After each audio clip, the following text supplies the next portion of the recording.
Mata.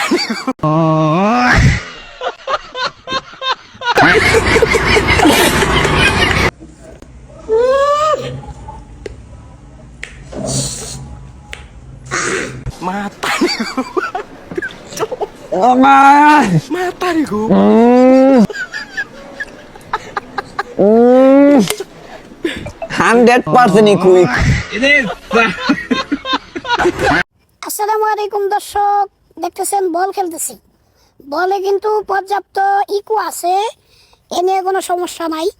ওয়ালাইকুম আসসালাম দর্শক, আমরাও ফুটবল খেলা দেখতেছি। Mata nih gue, Pak. আমরা ভিডিওতে পর্যাপ্ত পরিমাণ ইকো আছে, এ নিয়ে কোনো সন্দেহ নাই, কোনো সমস্যা নাই। হুজুর পরবর্তী ভিডিও দেখান কি হইছে। তো দেখেন আমি কিন্তু ভালোই বল খেলতে পারি, তার মানে কি বুঝলেন? আমার পর্যাপ্ত ইকো আছে, যার কারণেই আমি ভালো বল খেলতে পারতেছি। ঠিক আছে? Mata. জি হুজুর, আপনার পর্যাপ্ত পরিমাণ ইকো আছে, আমরা এটা জানি। আপনি ভালোই বল খেলতে পারেন, ভালোই আপনি খাট খাপাইতে পারেন, এটা আমরা জানি হুজুর। কিন্তু আপনি যে শর্ট দিচ্ছেন, মনে হচ্ছে কোনো একটা পুতুল বাচ্চা পোলাপান খেলা করতেছে হুজুর। আপনি তো খাটও খাপাইতে পারেন, খাটের মধ্যে আপনার ইকো আছে। খাটে কি আপনার ইকো আছে, না শুধু মাটি আপনার ইকো? এটা একটু জানাবেন হুজুর আমাদেরকে। Mata nih gue.